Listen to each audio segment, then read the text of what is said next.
The following program is the work of the broadcast students of the British Columbia Institute of Technology. BCIT magazine features news stories from around the Lower Mainland which were produced over the last week. Responsibility for the content of the show rests completely with the students and their instructors.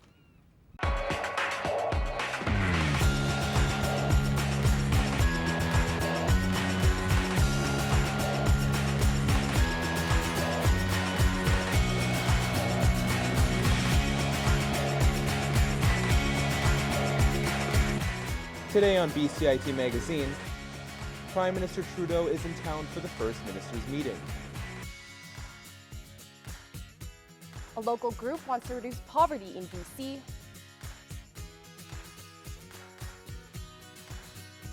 And we look at the science behind leap years.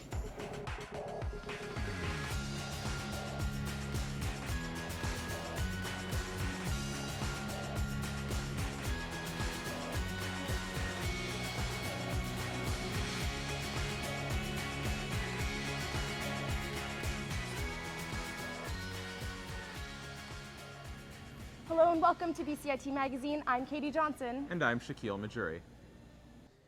Vancouver plays host to Prime Minister Trudeau and the First Ministers' meeting this week. The major focus of the week has been the environment. Climate change is a challenge for the entire planet. But let's never forget that it is also an opportunity for those willing to solve it. Trudeau spoke at the Globe Series, visiting with many clean energy innovators. One of Trudeau's main goals this week was to finalize a federal agreement on carbon tax pricing. Even though Saskatchewan Premier Brad Wall has voiced concerns, BC and Quebec already have a carbon tax in place, and Alberta will get one in 2017. We understand that we need to be stewards of the magnificent landscape and ecology that you see around us. Recover it. Carbon pricing is one way the Liberals hope to fulfill their obligations under the historic Paris Agreement on climate change, signed in 2015 by nearly 200 nations.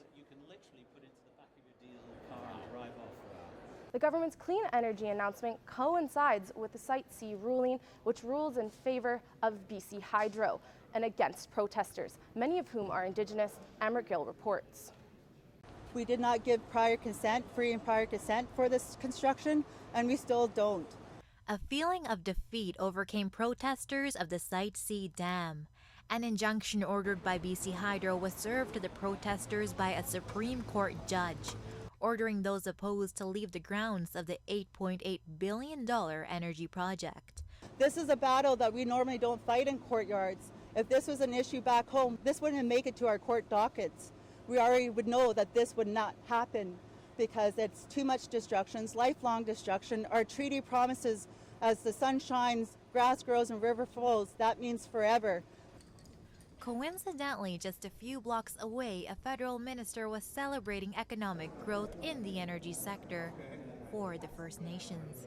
The Canadian government announced $5.4 million in funding to support the involvement of First Nations in clean energy projects. And the focus of this announcement is really about clean energy and doing it in a sustainable and responsible way and in a collaborative way. And we feel that the Aboriginal community can truly play a leadership role in this area. We're very excited about the future prospects. $3.95 million will support the BC Indigenous Clean Energy Initiative, while $1.5 million will be set aside to advise First Nations on their own clean energy projects. For many First Nations members, the funding goes a long way. I think everybody's excited.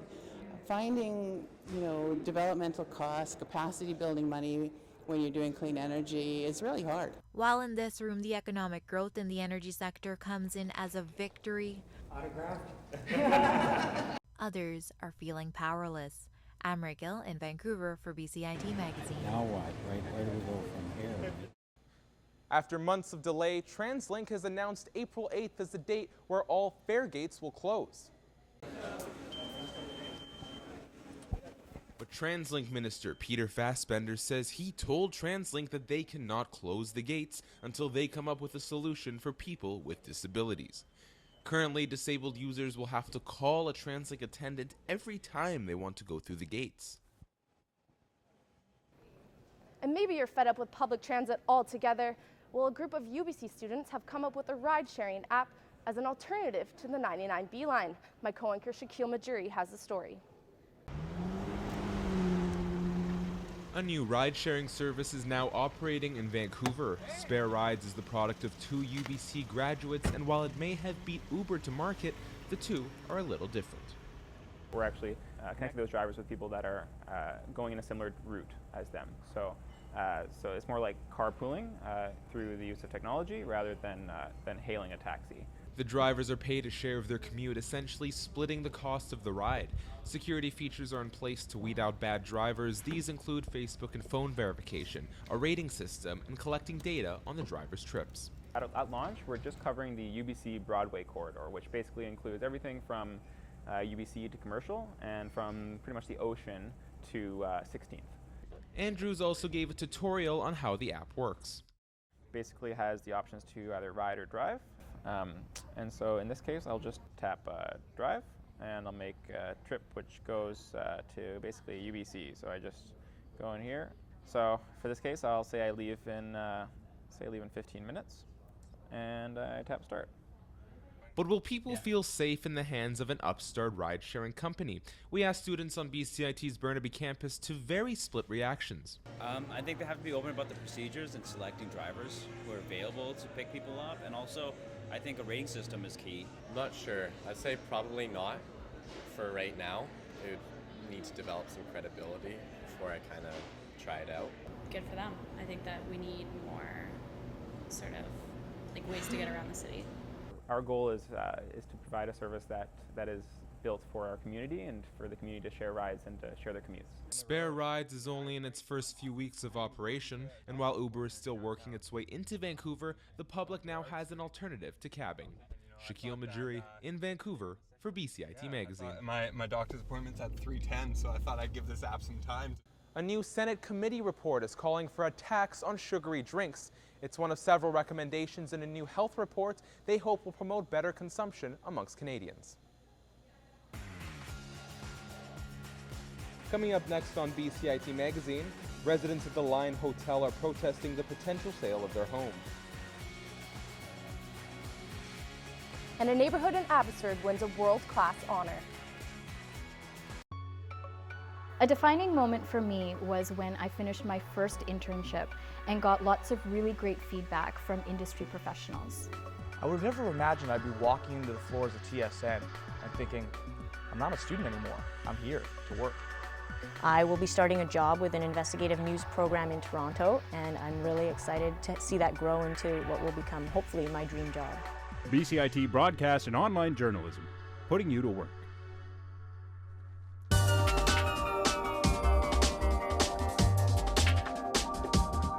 I chose BCIT because I know that all the programs are very hands-on. We have our own radio station, like it's one of the best programs that I've ever heard of. I am starting a job on Monday, so confidence is high. Honestly, I didn't think it was going to be this fun.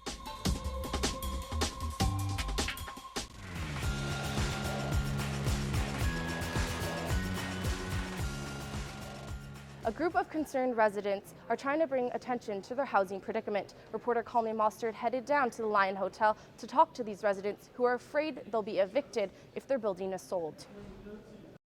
This is the Lion Hotel in Vancouver's downtown east side. It made headlines back in December for its lowly living conditions, but now there's talks that the building's owner is looking to sell the place, leaving residents concerned about how long they have left. And so we have to make a solidarity stand, you know, become our own small union per se. We are our own community already. We already live here. We have friends and family come over. It's a fantastic place to live, really, when it's run right. Currently, incoming tenants pay $450 per month for a single room at the Lion Hotel, but new ownership could mean a higher price point, one that the Carnegie Community Action Project evaluates could fall anywhere between $650 to $1,500 a month, an increase which could mean more people on the streets.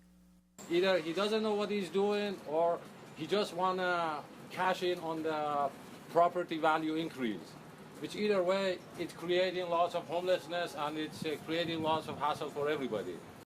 However, the building's owner, Abu Abdullahi, denies these allegations, saying he hasn't confirmed anything. I'm not saying I myself, I don't know. These people are drug addicts. They got old problem. They say you something which is not true. If I give them $5, he will come and tell you different things. This is the new fridge that actually doesn't run at all, compressor or condenser. If Abdullahi does choose to sell the Lion Hotel, the tenants have their fingers crossed that the provincial government will be the buyer. Conley Mostert in Vancouver for BCIT Magazine. It's a booby trap fridge, and it's been here now for how many weeks? What do you figure? 3, It's 4? a booby trap. Oh, it's a booby trap. BC is the only province without a poverty reduction plan. One local anti-poverty group is voicing their concerns, and as Kyle Balzer reports, they hope the provincial government will take notice. Anyone who enters the Vancouver Public Library will notice the hanging of small flags with written words or small drawings.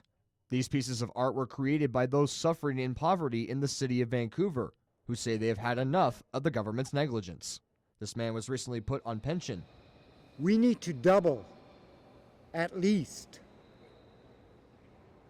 all welfare and all pension rates. And it would come out cheaper, a lot cheaper. This single mother has a child with a disability. The province is really pushing at this Work BC and Jobs First, and it is our opportunity. But how about taking care of those that are actually on disability? And this member suffers from HIV positive. Of keeping a roof over your head, food in your belly, and a few pennies in your pocket. Simple things. It's extremely hard, and also with the actions of our government is a crime from them. The BC Poverty Reduction Coalition is calling on the provincial Liberals to raise its rates to provide more care for those who can't make a living. Changes thereafter, raising the current minimum wage to $15, building more social housing for the homeless, and more affordable childcare options for low-income families. The message I want to get is I would like to challenge Christy Clark to see what it's like to live on assistance. So we want to make sure that poverty is an election issue, that both the NDP and the Liberals have to come out with some strong commitments around it. So we're just going to keep putting the pressure and make sure that happens. This member wants to see continued improvements for the younger generation. BC has some of the worst poverty in Canada, consistently one of the worst with child poverty. And it's not that we can't tackle poverty. BC is a rich province. It's estimated that poverty costs BC over $8 billion a year in terms of health costs, education costs, criminal justice, and all the rest of it. We need justice, not charity. The flags on display here represent the future hopes for at-risk individuals and will be on display here at the Vancouver Public Library for the next 2 weeks. Kyle Balzer in Vancouver for BCIT Magazine. From a local initiative to an international one, CARE is one of the largest humanitarian NGOs in the world. Joining me now from CARE Canada is Joanne Gassman.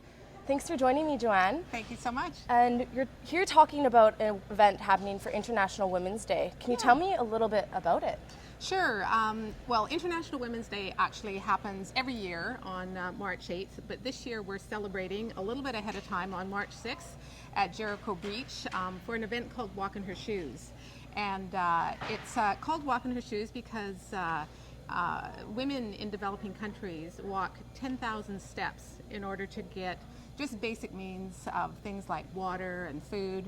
And so this Sunday at 9:30 at Jericho Beach, we are all going to be out in force, all these amazing women in support of other women in developing countries, and doing it for a cause, for CARE, and specifically we are fundraising for a project in Bolivia this year.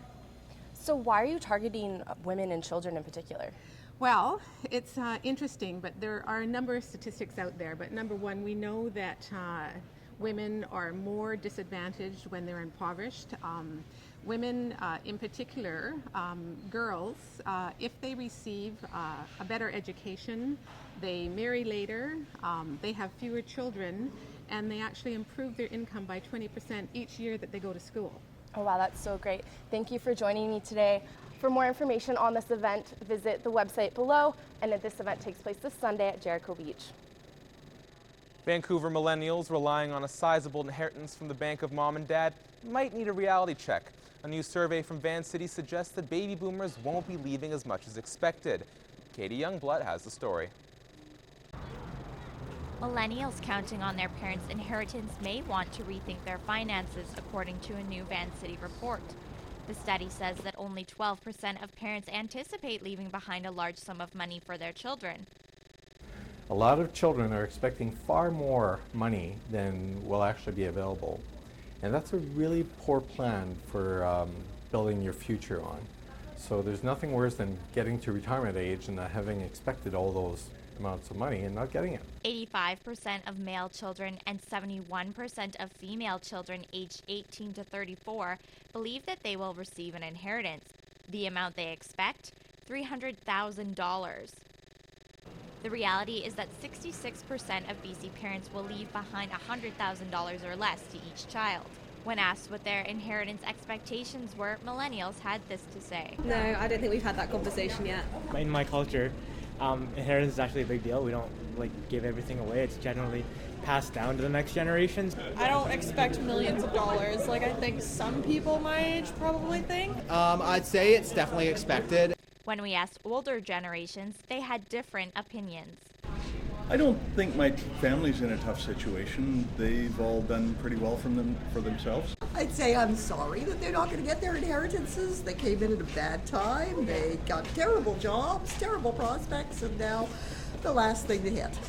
Parents and children should actually have a good conversation around the death of the parents, around how much money they're expecting to leave to their children.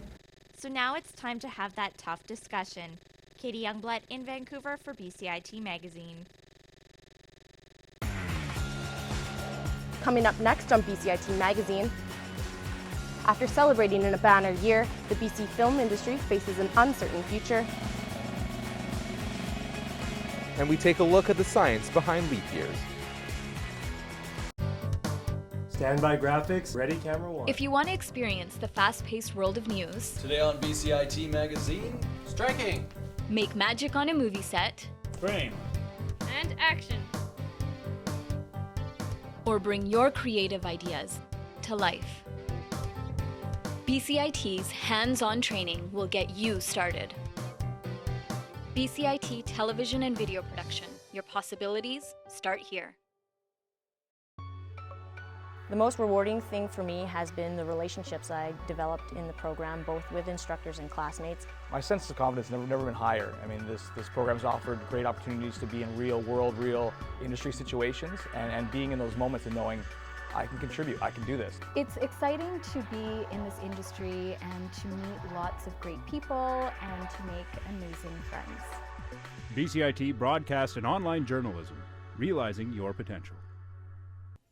Welcome to Community Calendar. Check out these events that are happening around the Lower Mainland this week. Do you like the outdoors? How about hockey? Bring the two of them together this Friday as the Vancouver Giants take on the Victoria Royals in their Outdoorsman's Night. Puck drops at 7:30. Check out the Festival du Bois in Coquitlam this weekend. It's BC's largest Francophone festival. It's got music, festivities, and food. Go find your Caps gear, everyone, because the Caps are back. Come on down this Sunday to BC Plays as the Whitecaps take on the Montreal Impact in their season opener. Let's go Caps! Woo! Are you missing the sweet sounds of Jamaica? Well, you're in luck. The Whalers are in town on March 12th at the Commodore Theatre. Are you ready to test out your squash skills? Well, you're in luck. Come on down to Burnaby this weekend where the 24th annual King of the Court squash tournament is taking place. There'll also be vendors on site giving free giveaways, so it's more than just a game. That was your community calendar for this week. I'll see you on the court. Thank you, Sergio and Roshni. Now, what do time, the Earth's orbit around the sun, and the Gregorian calendar have to do with February 29th? My co-anchor Katie Johnson found out more about a day that to some may seem obscure. Every 4 years, this being one of them, there's an extra day added to the end of February, known as a leap year. It's a day in our calendar that has to do with time and science. Leap years come from the fact that a year is not actually exactly 365 days. It's 365 and then some. It's about 365 and just under a quarter, so 0.24 of a day. So every 4 years, we accumulate an entire extra day worth of time. And what do most people know about it? Well, I mean, I didn't even know it was a leap year, so I don't really think much of it, really. Actually, there is a movie called that leap year thing. Yeah. I don't know, it's a weird thing, the leap year, actually, but yeah. It's an extra day to get it right. It's a gift. In reality, the leap year isn't just a movie or an added day, but it affects the seasons and why it's hot in the summer and cold in winter.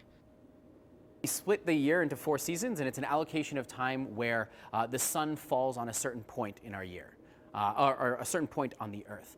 So the seasons are actually caused by the tilt of the Earth. The tilt of the Earth is 23.5 degrees. During our winter, the sun is focused on the southern hemisphere, so the only place that it goes directly overhead is in the southern hemisphere. During the equinoxes, it goes over the equator, and then during our summer, it goes over the northern hemisphere. The creation of the leap year dates back to 45 BC, to the time of Julius Caesar, and later to his great-nephew Augustus Caesar, both of whom influenced the leap year in our calendar year, even naming the months July and August after themselves. A very unique day, and we as people feel the need to celebrate that in some respect. Whether that's by reversing proposals or celebrating someone's birthday every 4 years, we do like to celebrate anomalies as a species. It's easy to pass off leap years as a colloquial thing in society. However, there's a science behind the day. This is Einstein. That affects much more than most know. Kitty Johnson in Vancouver for BCIT Magazine. And in sports, this past week marked the trade deadline for the NHL. We're now joined by Conley Moster to give us the highlights and lowlights of the week.